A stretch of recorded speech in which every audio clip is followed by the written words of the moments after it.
제가 지난주인가 지지난주인가 신호와 소음에 대하여서 잠깐 말씀을 드렸더라 했습니다.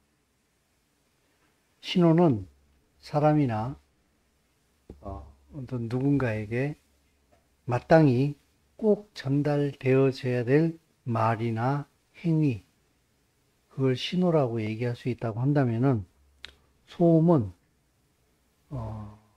전달되지 않아도 되는 거예요. 그리고 그 소음은 신호가 올바로 전달될 수 없도록 방해하는 역할을 하는 게 소음이에요. 근데 이 세상에는 신호와 소음이 서로 공존하고 있어요, 지금.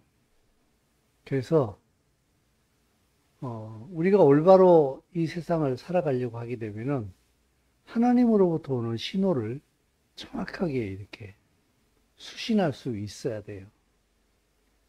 근데 죄에 빠진 수많은 사람들이, 그리고 죄에 빠져 있는 이 문화들은 신호와 소음을 구분을 못해요. 그리고 많은 경우에 소음이 신호인 줄 알아요. 소음을 소음인 줄 몰라요. 그것을 당연히 들어야 될 시그널인 줄 알고 그 소음을 듣고 살아가는 게 이 세상의 거의 대부분의 일들이고 문화라는 생각이 들어요. 하나님의 신호는 무엇일까? 바로 창세기 1장 1절입니다. 우리 다 같이 한번 말씀을 외워볼까요? 자, 시작. 태초에 하나님이 천지를 창조하셨다. 그게 하나님의 신호예요. 이것이 온 인류에게 보내는 하나님의 신호예요. 근데 여기에 대하여서 소음이 많아요. 태초에 이스라엘의 하나님이 천지를 창조하셨어요. 이거는 설명이 필요가 없는 거예요. 그냥 창세기는 그냥 선포예요. 성경은 그냥 선포예요. 하나님이 그렇게 하셨다. 근데 여기에 어떤 소음이 따라오는가 하게 되면은 하나님 없는 사람들이, 민족들이 소음을 만들어내는데 그들이 가지고 있는 각종 창조 설화예요. 그러면은 하나님께서 천지를 창조하셨다라고 하는 그 말씀에 대하여서 소음들이 있는데, 우리나라로 치게 되면은 단군 신화예요. 단군 설화. 곰과 호랭이가 뭐 마늘 먹고 굴 속에 들어가서 100일을 있다가, 각 나라에도 이런 신화들이 있거든요. 하나님의 천지 창조는 설명이 아니에요. 선포하는 거예요. 왜냐하면요, 하나님은 자신이 하시는 그 모든 일들에 대하여서 설명할 필요가 없는 참신이요, 유일한 신이시기 때문에 그분은 설명할 필요가 없어요. 그래서 예수께서 말씀하시기를 내가 곧 길이요 진리요 생명이다. 나로 말미암지 않고는 아버지께로 올 자가 없다. 이 말씀이 온 인류를 진리로 이끄는 길이요, 그리고 생명으로 인도하는 진리고 생명과 진리가 있는 길이라 하는 그 말씀이거든요.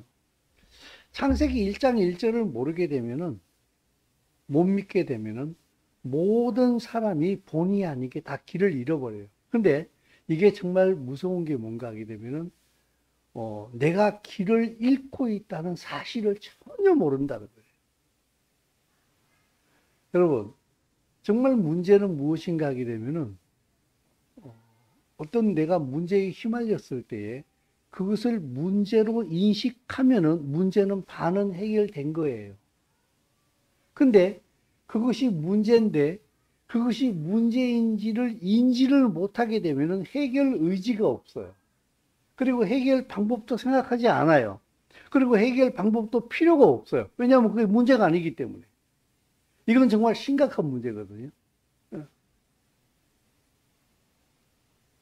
하나님께서 천지를 창조하셨다라고 하는 이 완전한 신호, 이걸 못 믿으면은 어떤 철학자나 과학자나 지혜자도 그냥 그저 길 잃은 사람에 불과해요. 철학의 궁극적인 질문을 보게 되면 항상 내가 누구냐? 내가 누구냐? 내가 어디서 왔냐? 내가 어디로 가느냐? 질문에 대답을 못해요. 이 간단한 대답을. 하나님으로부터 왔다. 그리고 하나님에게로 가야 된다. 그러면은 내가 어떻게 살아야 할 것인가가 시작과 종말이 하나님이라는 사실을 내가 정말 믿고 알고 있다고 한다면은 그럼 이 가운데 내 삶은 무엇으로 정렬되어져야 하는가는 물어보지 않아도 바로 답이 딱 나오는 거예요.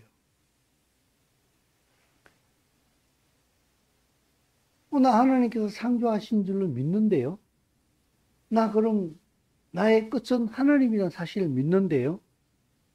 그런데 이 안에 하나님으로 정렬되어진 하나님의 말씀과 진리로 정렬되어진 삶이 없다고 한다면은 이건 좀 뭐가 앞뒤가 안 맞는 얘기예요.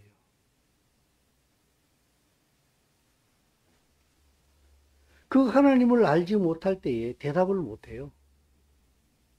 우주의 시작도 대답을 못하거든요. 물이다, 불이다, 바람이다. 인간에 대해서는 아메바다. 단세포로 시작됐다. 그럼 그 아메바는 또 어디서 왔어요, 그러면? 어디서 왔냐? 그냥 우연히 왔다.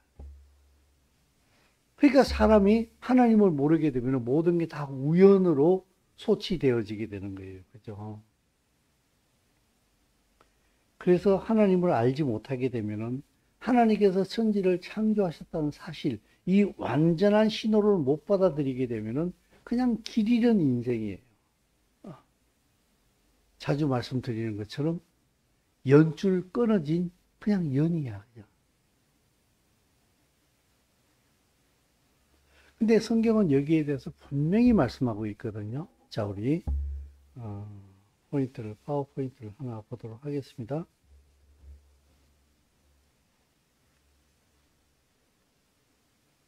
자, 히브리서 11장 1절에서부터 3절까지 말씀이네요. 자, 같이 한번 읽습니다. 옛적의 선지자를 통하여 여러 부분과 여러 모양으로 조상들에게 말씀하신 하나님이 이 모든 마지막에는 아들을 통하여 우리에게 말씀하셨으니 이 아들을 만유의 상속자로 세우시고 또 그로 말미암아 모든 세계를 지으셨느니라. 이는 하나님의 영광의 광채시요 그 본체의 형상이시고 그의 능력의 말씀으로 만물을 붙으시며 죄를 정결하게 하는 일을 하시고 높은 곳에 계신 지극히 크신 이의 우편에 앉으셨느니라. 아멘. 이 마지막 날에 옛적 선지자들을 통하여 여러 부분과 여러 모양으로 우리 조상들에게 말씀하신 하나님이 조금 복잡해지는데 이거 전부 다 이스라엘 백성들을 얘기하는 거예요. 이스라엘 백성들에게 많은 이사야, 예레미야, 아모스, 수많은 선지자들을 통하여 여러 부분과 여러 모양으로 우리 조상들에게 말씀하신 그 하나님이 이 모든 마지막 날에는 이 모든 마지막 날은 바로 예수와께서 이 땅에 몸을 입고 오신 때부터가 성경은 마지막 날이라고 얘기하고 있어요. 그때가 말세예요. 그러니까 말세는 지금까지 계속되고 있는 거예요. 2000년 동안. 이 모든 마지막 날에는 아들 되신 예수와를 통하여 우리에게 말씀하고 있어요. 이 아들은 만유의 상속자예요. 만유는 바로 하나님의 나라예요. 하나님의 나라를 예수와가 다 가지게 된, 이 땅의 모든 권세를 예수와가 가지게 된다는 거예요. 그로 말미암아 모든 세계를 지으셨느니라. 바로 이 예수와가 만유의 상속자 되신 이 예수와가 바로 천지를 다 지으신 창조자다. 그 예수와가 하나님의 영광의 광채고 그분이 바로 하나님의 본체의 형상이다. 본체의 형상이기 때문에 하나님은 보이지 않는데 하나님을 보여주시는 이가 누군가 하게 되면은 바로 몸을 입고 이 땅에 오신 예수와예요. 그래서 빌립에게 예수와께서 말씀하시기를 빌립이 아버지를 보여달라 그랬더니 나를 본 자는 아버지를 봤다. 이렇게 말씀하시잖아요. 그분이 바로 보이는 하나님이에요. 그 능력의 말씀으로 천지를 지으신, 빛이 있으라 말씀하신 그 능력의 말씀으로 만물을 지으실 뿐만 아니라 그 만물을 지금도 붙들고 계신다는 거예요. 그래서 여러분, 하나님께서 그 하나님의 말씀으로, 예수와의 말씀으로 이 천지를 붙들고 있기 때문에 이 천지가 하나님의 법칙으로 인하여서, 말씀으로 인하여서 운행되어지고 이 세상의 모든 것들은 하나님의 말씀으로 움직이고 있다는 거예요. 이게 법칙이에요. 이 말씀이 지혜예요.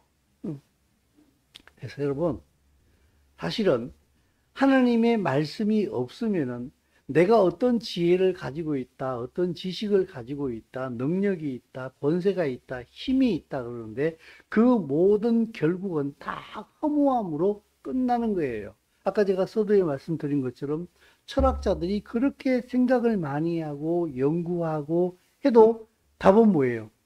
인간이 어디서부터 왔는지 압니까? 모릅니까? 우주가 어떻게 시작되는지 압니까? 모릅니까? 모르잖아요. 결국엔 모르겠다예요.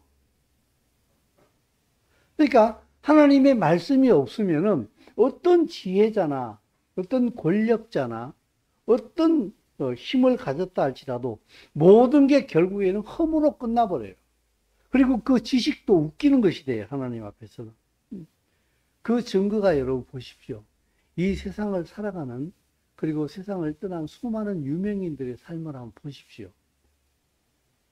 얼마나 똑똑한 사람들이 많았으며, 얼마나 권력자들이 많았으며, 얼마나 돈이 많은 사람들이 많았습니까? 모든 사람이 다 그런 건 아닙니다만은 사실은 다 그래요.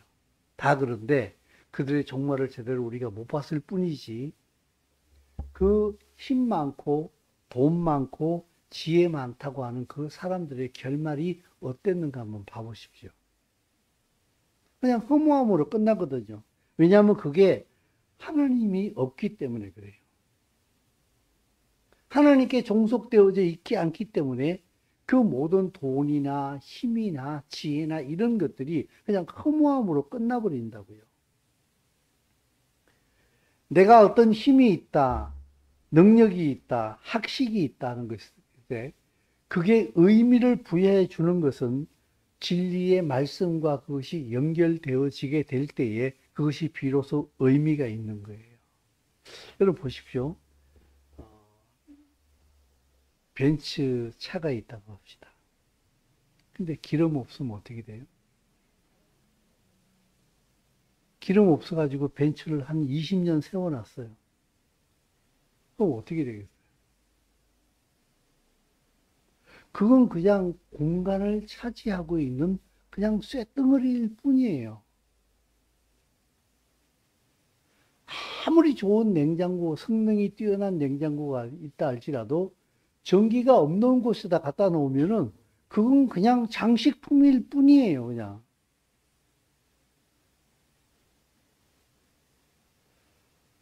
요 며칠 사이에 이제 저희 집을 다시 한번 또 막 대대적으로 정리를, 본의 아니게 정리를 했어요. 막 뒤집다 보니까 막 침대도 갖다 버리고 하다 보니까 침대 밑에 이만한 박스가 하나 있는데 그 박스 안을 뒤집어 봤더니 우리 큰딸 짐이었어요. 한 20년 정도의 역사가 간에 다 들어가 있는 것 같아요. 막 버리려고 끄집어내고 정리를 하다 보니까 카시오 전자 사전이 있더라고요. 그걸 보는 순간에 제가 옛날에 사준 기억이 나. 옛날에는, 지금은 영어 단어 검색하더라도 전부 다 뭐 네이버한테 다 물어보잖아. 근데 그때 당시에는 이게 카시오 요만한 전자 사전이 있어. 그래가지고 여러 번 해봤더니 작동이 안 돼. 물론 뒤에 뚜껑 열어봤더니 배터리가 있는데 배터리가 부식이 안 되고 있더라고. 얼른 배터리를 뺐어. 뭐 그 안에 들어간 지가 내가 보기에는 최소한 한 15년 한 된 것 같아요. 우리가 느낌이. 그래서 제가 책상 위에 모셔놓고 배터리를 사서 한번 다시 작동을 시켜봐야 되겠다. 이런 생각을 했는데 보십시오. 에너지 전원이 끊어지는 순간에 모든 것은 어떤 좋은 물건이 할지라도 그건 의미가 없는 거예요.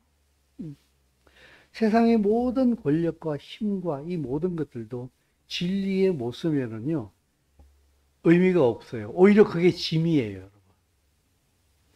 내가 어떤 권력을 가지고 있다 할지라도 내가 진리 가운데 못 쓰면은요, 이 권력에서 밀려나갈까봐 계속 두려움을 가지고 있어요. 그 옛날 왕들이 보게 되면은 그 권력을 잡게 되면은 기쁨과 동시에 엄청난 스트레스에 시달리는 게 그 역사에 다 나와 있지 않습니까? 자기 권력을 지키기 위해 가지고 왕이 되면요, 자기 형제들도 없어요. 궁 밖으로 다 쫓아내든지, 그죠? 그 예전에 제가 중국 가가지고 중국의 왕들이 살았던 그 궁에 들어가 봤는데 나무 한 그루가 없더라. 뺀질뺀질해. 그래서 제가 물어봤더니 왜 그러느냐? 자객들이 숨어 들어올까봐 무서워서 나무 한 그루도 제대로 못 심는 게 바로 왕들의 모습이에요. 예전에 그 중국 문화혁명이 일으킨 모택동, 마오쩌둥이 베이징에 들어왔을 때에 그가 큰 집에 못 살았대요. 왜냐하면은 그 혁명을 반대하는 사람들이 마오쩌둥을 죽일까 봐. 그래서 그가 그 베이징 뒷골목 아주 험한 판자촌 같은 데 들어가가지고 잠을 자고 있다.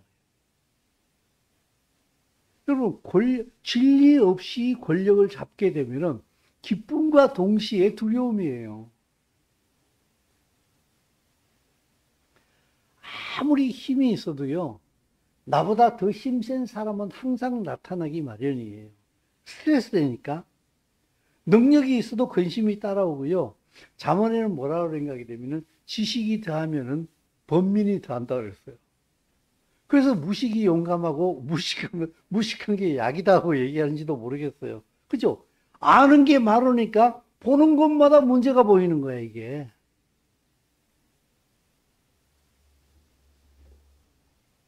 사람들이 그렇게 이것을 가졌으면 좋겠다라고 생각하는 그 권력이나 힘이나 능력이나 지식이나 이 모든 것들이 진리로 인하여서 그것이 세워지지 않으면은 그냥 그저 두려움과 스트레스와 근심과 번민이 더할 뿐이에요.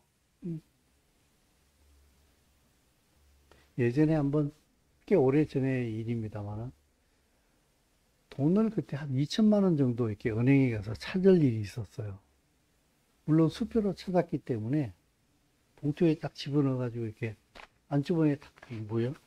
안주머니에 딱 집어넣으면 끝인데 2천만 원을 찾아가지고 수표로 100만 원짜리 수표 20장 해가지고 여기다 딱 갖다 집어넣는데 은행을 나오는 순간에 세상 모든 사람이 다 소매치기로 보여.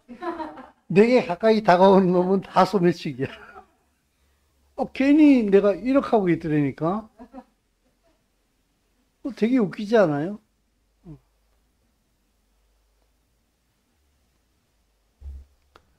아, 그러면 요거 가지고도 벌써 이렇게 사방을 경계하는데, 야, 진짜 돈 많은 사람들은 어떨까?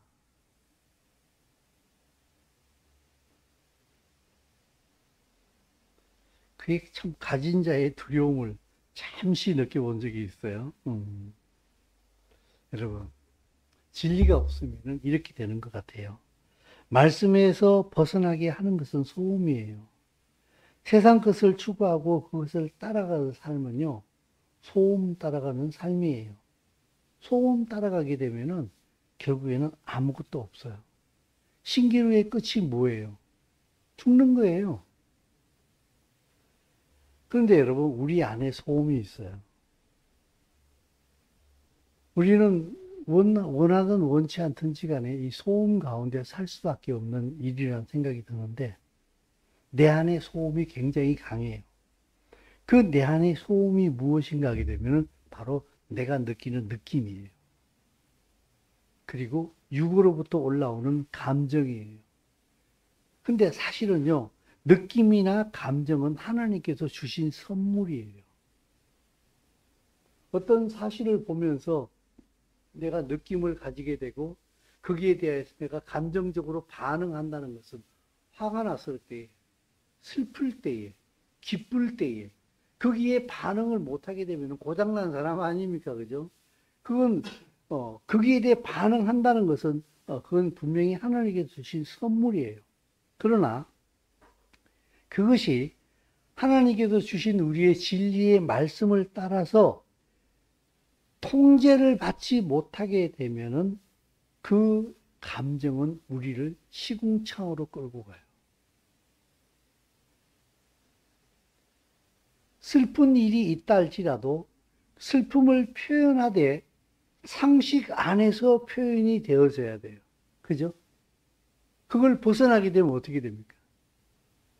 좀 볼썽사납지 않습니까, 여러분? 우리 장례식 가게 되면은 상주들이 부모나 형제나 세상을 떠났을 때 누구든지 다 슬프기 마련이죠. 그죠? 그 우는 것들이야 장례식장 가게 되면 너무나 당연한 거예요.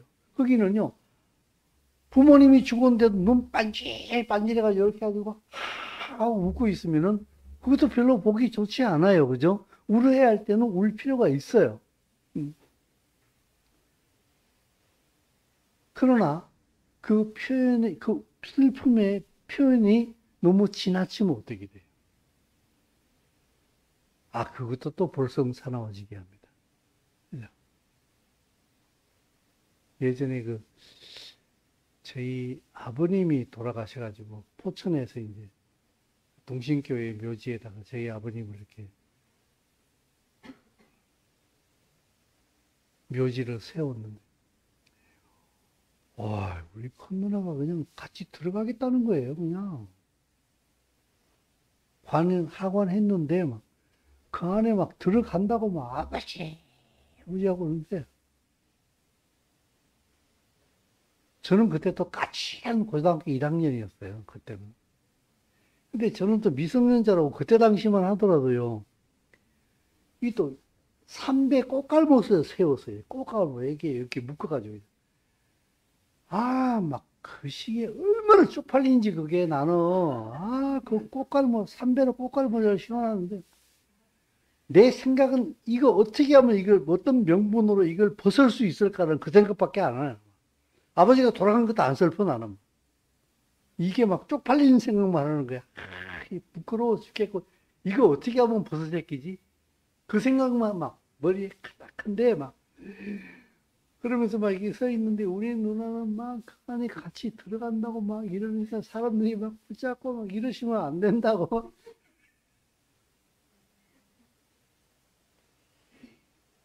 여러분, 슬픔을 알겠습니다만 같이 들어간다고 하면 어떻게 되겠어요? 물론 같이 들어갈 것도 아니잖아, 그죠? 이 감정은 적절하게 표현되어지게 되면 굉장히 건강한 것이고, 그것을 누가 봐도 동의할 수 있는 거예요. 그죠? 근데 이러한 것들이 꼭 슬픔이나 어떤 기쁨이나 어떤 분노함이나 이런 것을 종류를 떠나가지고 이 모든 감정과 느낌들이 신앙 안에서 말씀으로 영의 통제를 받지 못하게 되면은 그 감정의 표현이 우리를 시궁창으로 끌고 가게 된다는 거예요. 그래서 우리가 신앙생활을 한다고 하면서 내가 거듭나지 못했거나 혹은 신앙생활을 한다고 하면서도 하나님의 말씀으로 훈련되지 못하게 되면은 따로국밥 신앙생활이 돼요. 말씀 따로, 내 말 따로. 말씀 따로, 내 행동 따로. 내가 느끼는 대로 감정적으로 행동을 하게 되면 진리의 길을 벗어나게 되고 생명 있는 신앙생활이 불가능하게 됩니다. 늘 내가 느끼는 감정의 울타리 안에 살게 되거든요. 우리가 따라가야 될 길은 바로 진리의 말씀이거든요. 그래서 내 영은 예수와의 피로 거듭났습니다마는 내 육체는 아직까지도 내가 거듭나지 못했을 때에 나의 죄의 본성에 묶여 있는 그 육체의 본성에 굉장히 익숙해요. 그래서 내가 정말 예수와를 믿은 다음에도 하나님의 말씀으로 내 육신을 이렇게 훈련시킬 수 있는 그 시간들이 굉장히 많이 필요합니다. 그래서 어떤 사건이나 어떤 일이나 어떤 그 사물을 볼 때에 어떤 그 사건에 노출되어졌을 때에 내가 하나님의 말씀으로 그 일에 반응할 수 있는 훈련이 굉장히 많이 필요하다고요. 자, 한 가지 예를 들어 볼게요. 조금 어려운 예가 될 수도 있어요. 왜냐하면요, 우리가 이런 부분에서 굉장히 훈련이 안 되어 있는 부분이 되게 많기 때문에요. 여러분, 시편 23편 1절을 한번 다 같이 외워볼까요? 자, 시작. 아멘. 아유, 잘해. 여호와는 나의 목자시니 내게 부족함이 없다 그랬어요. 여러분, 부족함이 있어요, 없어요?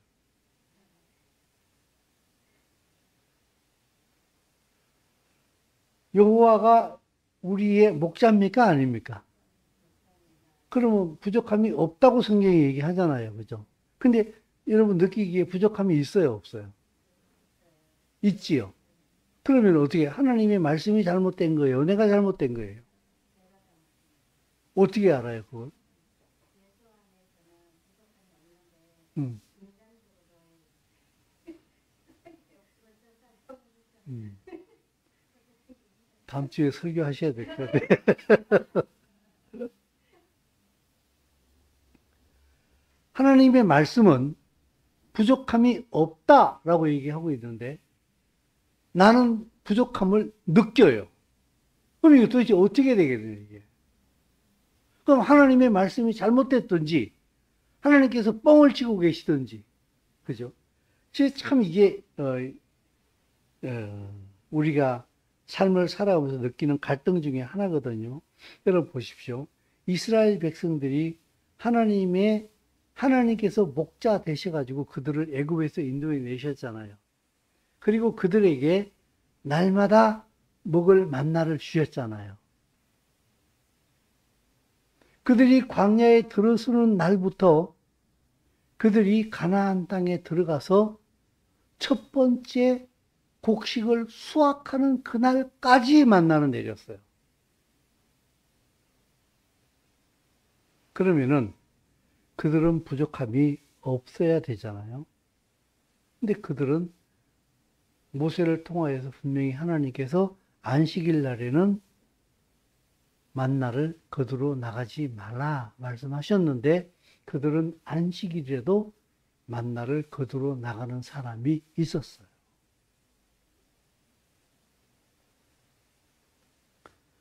날마다 내리는 만나를 보고 그것을 먹으면서도 그들은 부족함을 느끼고 있었어요. 그래서 우리는 두 가지 현실 속에 살고 있는 것 같아요. 하나님의 말씀의 약속은 내가 세상 끝날까지 너희와 항상 함께 있겠다. 내가 너희를 지키겠다. 내가 너희들에게 모든 것을 공급하겠다라고 성경은 분명히 약속하고 있거든요. 예수와께서 이 땅에 오셨을 때에도 이스라엘 땅에서 이스라엘 백성들에게 오병이 이어 7병이 이어의 기적을 베풀었잖아요. 물고기 2마리, 보리떡 5개를 가지고 몇만 명을 먹이셨잖아요.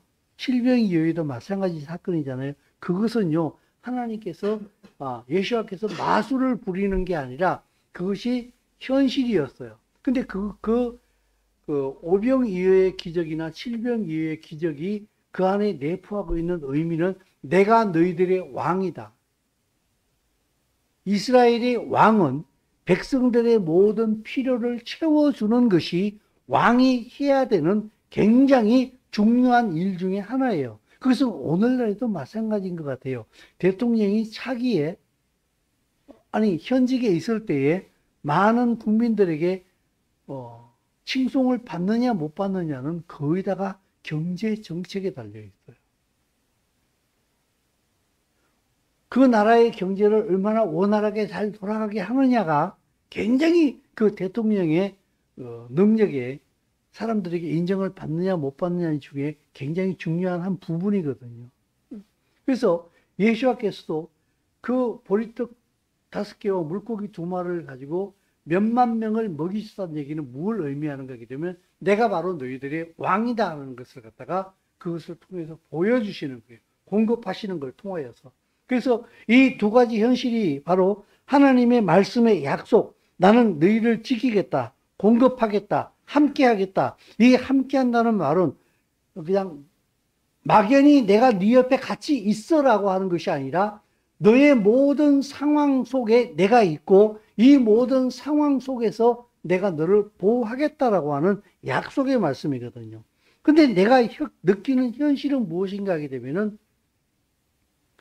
안 지켜주시는데, 공급을 안 해주시는데, 함께하지 않는데 라고 하는 그 내 느낌에 붙들린다는 거예요.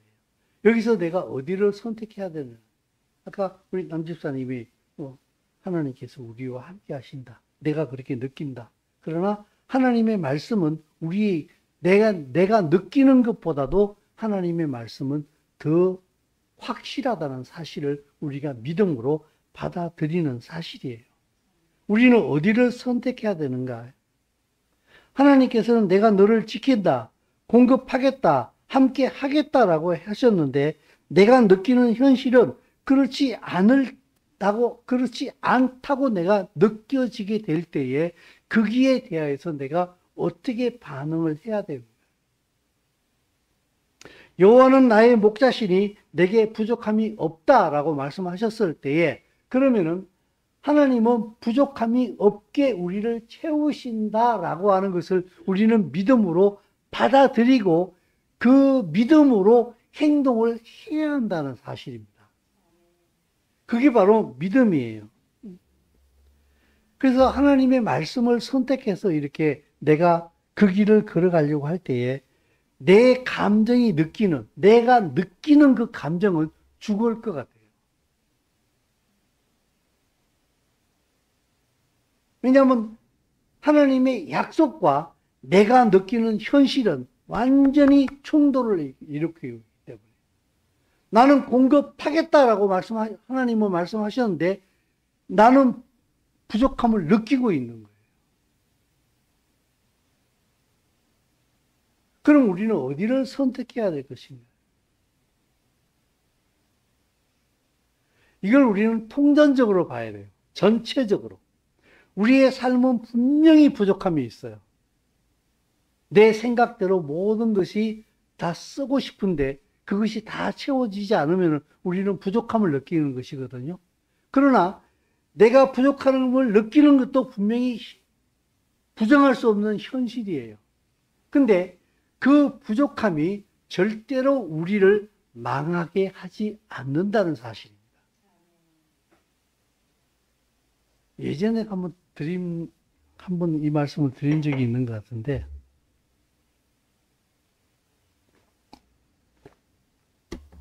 아주 오래전이었어요. 한 20년 전 된 것 같은데. 그때 제가 천마산 기도원에 가서 이제 한 3박 4일 동안 기도하고 있었어요. 금식을 했는지 안 했는지 잘 기억이 안 납니다. 근데 거기서, 제가 예전에 그 교육전도사로 있었던 그 교회에 집사님을 만났어요. 근데 그 집사님이 우리 교육전도사하고 결혼을 했기 때문에 우리랑 굉장히 친하게 잘 지냈었어요. 우리 그 교회 집사님이었는데 그 교육전도사님을 결혼을 했어. 우리랑 굉장히 친하게 잘 지냈기 때문에 그냥 거의 뭐 친구 수준으로 같이 이렇게 지내고 있었는데 거기서 벌써 굉장히 오래 기간 동안 떨어져 있다가 여기서 만난 거예요. 반갑기도 하고 서로 인사하고 재미있게 얘기도 하고 이렇게. 나중에 헤어졌어요. 그래서 이제 인사하고 헤어졌는데 그러다가 한 몇 달 지난 다음에 우연한 모임에서 그 집사님을 다시 만났어요. 다시 만났는데 나한테 그때 제가 목사님한테 돈을 10만 원 정도 드리고 싶었었는데 하나님께서 주지 말라고 그래가지고 안 줬다는 거야. 차라리 그 얘기를 나한테 안 했으면 더 좋겠는데. 그때 내가 목사님을 만나가지고 그때 10만 원 정도 드렸으면 좋겠다. 기도했더니 하나님께서 주지 마라. 내가 훈련시키는 중이다. 그러시더래. 그게 안 줬대. 안 들은 만도 못하다. 차라리 그 얘기를 하지 말기 나한테. 근데 저는 그 얘기를 들으면서 이런 생각을 했어요. 그때 돈이 없었어요, 저는. 근데 하나님께서 제가 돈이 없는 걸 아세요? 모르세요? 안돼, 이분은 나한테 주고 싶었었는데 하나님은 주지 말라고 그랬어요. 그러면은 내가 이 돈이 없는 이 가난한 상황이 누구의 통제 아래에 있는 거예요? 그게 부족함이 없다는 거예요. 나는 무방비 상태로 나의 왕으로부터 아무런 간섭을 받지 못한 채에 그냥 가난한 상태로 내버려진 것이 아니라 내가 경제적으로 부족함을 느끼는 이 현실, 혹은 그것이 꼭 경제적인 문제뿐만이 아니라 할지라도 여러 가지 사건 속에서 내가 두려워하고 이러다 내가 죽는 거 아닌가, 망하는 거 아닌가 하는 여러 가지 두려움이 느낄 수밖에 없는 그 모든 상황 속에서 하나님이 나를 간섭하고 있다는 사실이에요. 그러므로 그것이 돈이 없는 상황이든지 어떤 사람들에게 생명의 위협을 받고 있는 두려운 상황이든지 어떤 상황이라 할지라도 하나님의 통제 아래 있기 때문에 그것은 어떤 상황이다? 부족함이 없는 상황이다. 성경은 그걸 말하고 있는 거예요. 그럼 다윗이 시편 23편에서 여호와는 나의 목자시니 내가 부족함이 없으리로다 라고 분명히 고백했습니다만 다윗이 정말 부족함이 없는 삶을 살았습니까? 사울한테 쫓겨가지고 이굴저굴 도망다니고 그도 요나단을 만났을 때 뭐라고 고백합니까? 내 생명이 언제 죽을지 모른다 나는. 날마다 죽느냐 사느냐 왔다 갔다 사람이었어요. 그게 부족함이 없었냐는 거예요. 그러나 다윗이 그것을 지나와서 보니까 그것조차도 하나님의 손길 안에 있었다. 그래서 다윗은 고백하기를 여호와는 나의 목자시기 때문에 내게 부족함이 없다. 그렇기 때문에 우리가 삶을 살아가면서 우리의 생존에 위협을 주는 여러 가지 느낌과 감정을 느낄 때에 그때도 우리는 진리를 선택할 수 있는 길이 바로 여기 있다는 사실이에요. 이것이 나를 망하게 하지 못한다. 그렇기 때문에 나는 진리를 선택할 수 있다는 거예요. 자, 여러분 보십시오. 이게 오늘 본문 말씀이에요. 자주 인용하는 말씀인데 예수께서 예루살렘으로 가실 때에 사마리아와 갈릴리 사이로 지나가시다가 문둥병자를 10명을 만났어요. 그들이 소리를 높여 우리를 불쌍히 여겨주십시오라고 말했어요.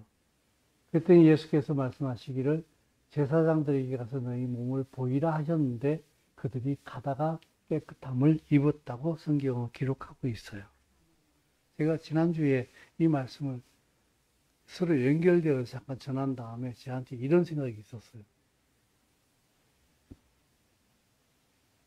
제사장한테 가서 너희 몸을 보여주라 했을 때에 이 말씀을 듣고서 제사장들에게 자기 몸을 보여주려고 뚜벅뚜벅 걸어가는 이 10명의 문둥병자들은 그때 무슨 생각을 하고 걸어갔을까?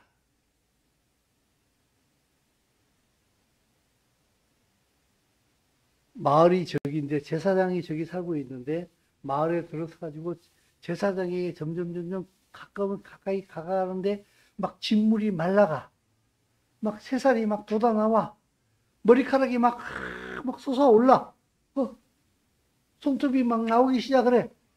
이러면 어떻게 되겠어요? 아, 신나서 막 100m 달리기 하듯이 막 달려가겠죠. 제사장에게로, 그죠? 근데 그런 일이 있었을까요? 가는데 계속 진물은 흐르고, 손톱은 덜렁덜렁거리고, 아무렇게 나아지는 게 없는 거예요. 나만 장군이 엘리사가 요단강에 가서 7번 몸 담그라고 그랬을 때, 한 번 뻥 담그고 왔더니 피부가 샥, 2번 뻥 담그고 왔더니 더 좋아지고, 3번 담그고 왔더니 더 좋아지고, 이러면 어떻게 돼요? 안 나오겠죠. 아예 들어가 버리겠죠. 잠수하겠지요. 그죠? 안 나왔어요. 7번째 들어가서 나오니까 나왔어요.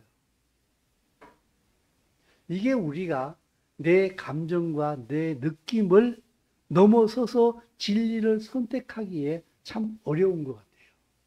이러한 것들이. 사실 여러분, 우리가 살아가고 있는 이 세상의 삶은 전쟁터 아닙니까? 진리로 살아가려고 하는 사람한테는 거의 전쟁터라는 생각이 들어요. 우리는 분명한 하나님의 말씀 신호를 듣고 움직이는데 소음이 너무 큰 거야. 근데 바깥에서 들려오는 소음은 또 그렇다고 쳐. 나를 정말 괴롭히는 건 뭔가 하게 되면 내 속에서 올라오는 소음이야. 너 그렇게 살아서 되겠니? 너 그렇게 산다고 뭐가 될 줄 알아? 얼마나 우리에게 큰 두려움을 줍니까? 그죠? 근데 이 10명의 문둥병자가 우리들에게 큰 메시지를 주는 것 같아요. 제사장들에게 가서 너희 몸을 보여주라 했더니 제가 말씀드렸잖아요. 문둥병자가 제사장한테 가서 몸을 보여줄 일은 딱 하나밖에 없다고. 낫지 않는 이상 보여줄 일이 없는 거예요. 자연 치유가 되어졌을 때에 이 사람들이 가서 보여줄 수 있어요. 제사장이 나 나았어요. 그러면 제사장이 보고 나았어 라고 판결을 내리게 되면은 일주일간의 정결 예식을 거쳐가지고 자기 집으로 돌아갈 수가 있는 거예요. 근데 예수님께서 그 10명의 문둥병자들에게 제사장들한테 가서 너희 몸을 보여주라 하는 이 말은 이들에게 제사장들에게 가서 몸을 보여줄 수 있는 일은 낫는 것 이외에는 보여줄 일이 없는데 예수님은 보여주라고 말씀하셨어요. 그럼 이 안에 뭐가 들어있는 거예요? 나을 수 있다라고 하는 가능성이 안에 숨어있던 거예요. 이들은 낫지 않고 있는 현실에 주저앉아 버리는 것이 아니라 낫으니까 내가 가야지라고 하는 것이 아니라 낫지 않았는 현실에도 불구하고 가라고 하는 그 말씀을 의지하여서 제사장에게 갔던 거예요. 나았어요. 가다가 깨끗함을 받은지라 그랬잖아요. 그래서 우리 신앙생활은요, 가는 것 같아요. 그냥 계속 가는 거예요. 엘비스 프레슬리가 노래 불렀던 것처럼 그냥 keep on running이에요. 계속 가는 거야. 내 속에서 문둥이에 이 죄된 본성이 부러지고 있는 이 문둥이들의 소리가 내 속에서 계속 올라와. 그렇게 살지 마. 좀 똑똑하게 굴어. 진리를 거슬르게 만들려고 하는 이 소음이 내 속에서 끊임없이 올라오는 거예요. 그러나 우리는 태초에 이스라엘의 하나님이 천지를 창조하셨다. 시작과 끝이 하나님이다. 그럼 시작과 끝이 하나님이면 이 과정도 하나님이에요. 이걸 믿기 때문에 우리는 진리를 선택할 수 있는 거예요. 느낌과 감정, 이것은 나쁜 게 아니에요. 하나님의 선물이에요. 그러나 내 느낌과 내 감정이 하나님의 말씀의 통제를 벗어날 때에 이것은 내 삶을 망가뜨려 버리는 거예요. 그렇기 때문에 내 속에서 이 소음들이 올라올 때에 내 느낌과 감정이 내 삶을 삼키려고 할 때에 말씀으로 이것을 때려 부셔버려야 돼요. 말씀으로 선택하면서 이것을 무시해 버려야 돼요. 그렇게 함으로 우리가 진리의 길을 걸어갈 때에 그들이 가다가 나음을 입었던 것처럼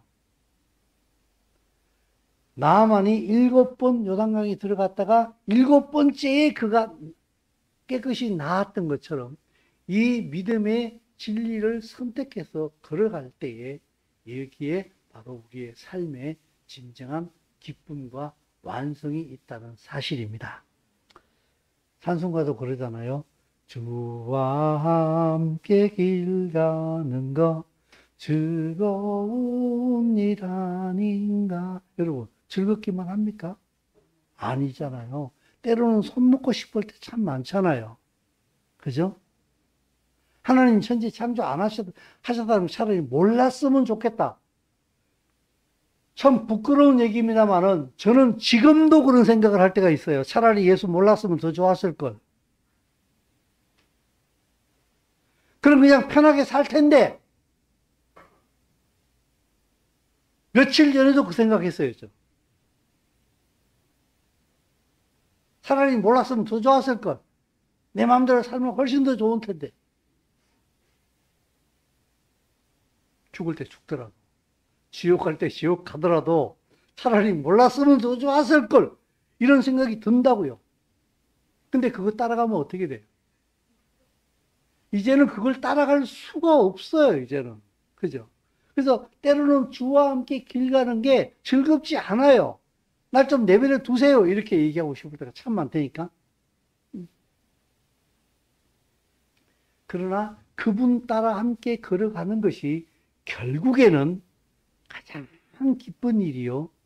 그리고 그것이 가장 아름다운 일이라는 사실을 믿기 때문에 우리는 끝까지 소음을 쫓아가는 것이 아니라 신호를 쫓아가는 사람들인 줄로 믿습니다. 한 주간 시작하는 날입니다. 또 한 주간도 우리에게 수많은 소음들이 들려올 것입니다만 그건 소음일 뿐이에요. 거기에 속지 마시고 하나님께서 우리에게 보여주시는 그 말씀, 그 신호를 따라서 매 순간 선택하며 살아갈 수 있는 그런 아름다운 용사의 삶을 살 수 있기를 예수의 이름으로 축원드립니다. 기도하겠습니다.